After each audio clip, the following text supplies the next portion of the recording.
Hello everyone, welcome back to my channel. আশা করি আপনারা সবাই ভালো আছেন। আজকে আমি আপনাদের সঙ্গে শেয়ার করছি সুন্দর একটি আসনের ডিজাইন। আপনারা মনোযোগ সহকারে পুরো ভিডিওটি দেখুন, তাহলে এই আসনের ডিজাইনটি আমি স্টেপ বাই স্টেপ কীভাবে তৈরি করেছি আপনারা খুব সহজেই বুঝতে পারবেন।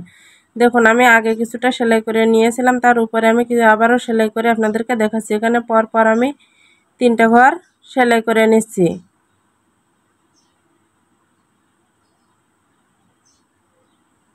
বন্ধুরা, ভিডিওটি যদি ভালো লাগে লাইক দিয়ে সঙ্গে থাকবেন। দেখুন, এখানে আমি পরপর 3টা লাইন সেলাই করে নিয়েছি।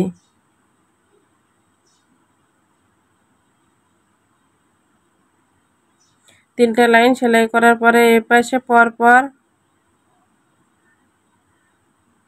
মানে 4টা ঘরের মাথায় মানে 3টা ঘর বাদ রেখে 4 নাম্বার ঘর থেকে আবারও 3টা লাইন সেলাই দিয়ে নিচ্ছি। এই ডিজাইনটা ক্রস চিহ্ন হবে। আবার ওই একই ঘরে আবারও সুচটি উঠিয়ে নিলাম 3টা ঘর করে, আর উপরের দিকে আবারও 3টা বাড়িয়ে নিয়ে মোট 6টা ঘরের লাইন সেলাই করে নিলাম। এপাশেও ঠিক একইভাবে 1 2 3 4 নাম্বার ঘর থেকে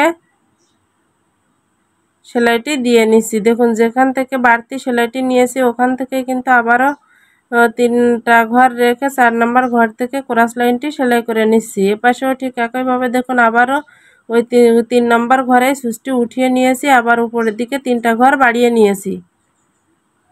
এবার এই ডান পাশে ক্রসটি হবে, মানে একবার বাম পাশে ক্রসটি হবে আর একবার ডান পাশে ক্রসটি হবে। এভাবে পরপর করে আপনার পুরো লাইনটা সেলাই করে নিতে হবে।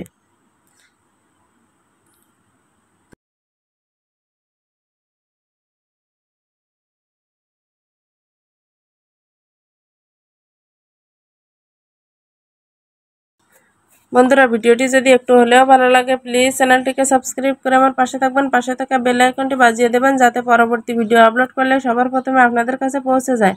আর যারা অলরেডি সাবস্ক্রাইব করেছেন তাদেরকে অসংখ্য ধন্যবাদ। আর যারা ফেসবুক পেজ থেকে দেখছেন তারা অবশ্যই লাইক এবং ফলো বাটনে ক্লিক করে আমার সঙ্গে থাকবেন এরকম নিত্য নতুন আরও ভিডিও পেতে।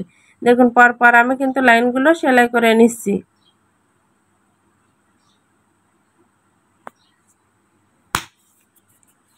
এবার আমি হলুদ লাইনটা সেলাই করে দেখাচ্ছি। দেখুন, এখানে হলুদ লাইনটাও ঠিক একইভাবে আমি ওই যে সেলাই করেছিলাম ওই সেলাইয়ের মাথায় সুচটি উঠিয়ে নিলাম।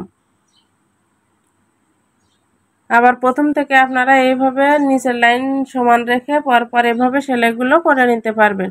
দেখুন, প্রথমে আমি ডান পাশে সেলাইটি করছি। আমি কিন্তু একটা ঘর ফাঁকা রেখে পুরো ডিজাইনটা তৈরি করছি, মানে যে লাইনটা আগে গেছিলো তার সাইডে একটি ঘর ফাঁকা রেখে ক্রসটি দিয়ে নিচ্ছি।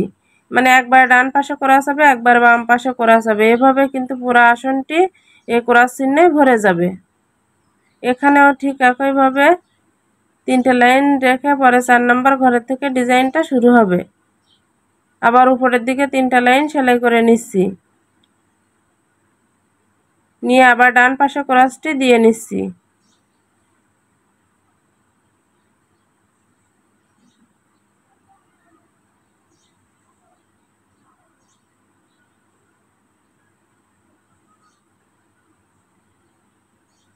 এভাবে কিন্তু পরপর লাইনগুলো সেলাই দিয়ে নিতে হবে। এভাবে আপনারা বর্ডার লাইন হিসাবেও একটা লাইন রাখতে পারেন, আবার আপনার পুরো আসনটি জুড়ে এই ডিজাইনটাও সেলাই করে নিতে পারেন। এই ডিজাইনটা যদি পুরো আসন জুড়ে সেলাই করেন তাহলে দেখতে কিন্তু অনেক সুন্দর লাগবে।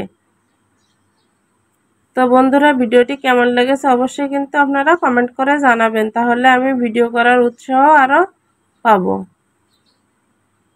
এই যে এভাবে কিন্তু পরপর লাইনগুলো সেলাই করে নিয়েছি। আমি আবারও আরেকটা লাইন আপনাদেরকে সেলাই করে দেখাচ্ছি একদম নিচ থেকে। দেখুন, আমি নিচের লাইন কিন্তু সমান রেখেছি, রেখেই কিন্তু ডিজাইনটা তৈরি করছি।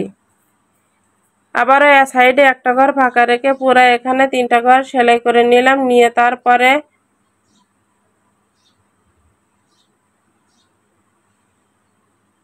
ডান পাশে একটা ক্রস দিয়ে নিলাম, 3টা ঘর ফাঁকা রেখে 4 নাম্বার ঘর থেকে আবারও 3টা লাইন করেছি।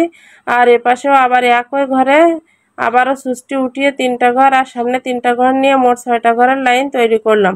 করে এবার বাম পাশে আবারও 3টা ঘর রেখে 4 নম্বর ঘর থেকে ক্রস মানে 3টা লাইন সেলাই করে ক্রসটি দিয়ে নিচ্ছি। আমার কিন্তু বাম পাশে একটি করে ঘর ফাঁকা থাকছে। এই ফাঁকা থাকার কারণে কিন্তু ডিজাইনটা দেখতে সুন্দর লাগছে।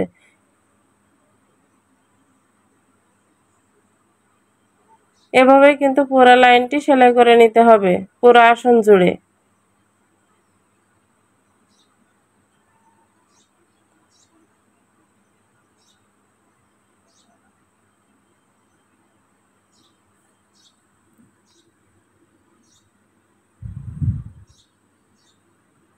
এই যে দেখুন আমি কিন্তু পরপর আসনটি পুরাটাই ভরাট করে নিচ্ছি।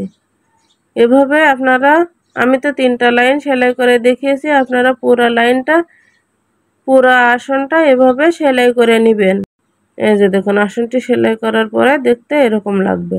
আর যখন পুরো আসনটি সেলাই করবেন তখন দেখতে আরো সুন্দর লাগবে। তাই এতক্ষণ সাথে থাকার জন্য আপনাদেরকে অসংখ্য ধন্যবাদ। ভালো থাকবেন সবাই।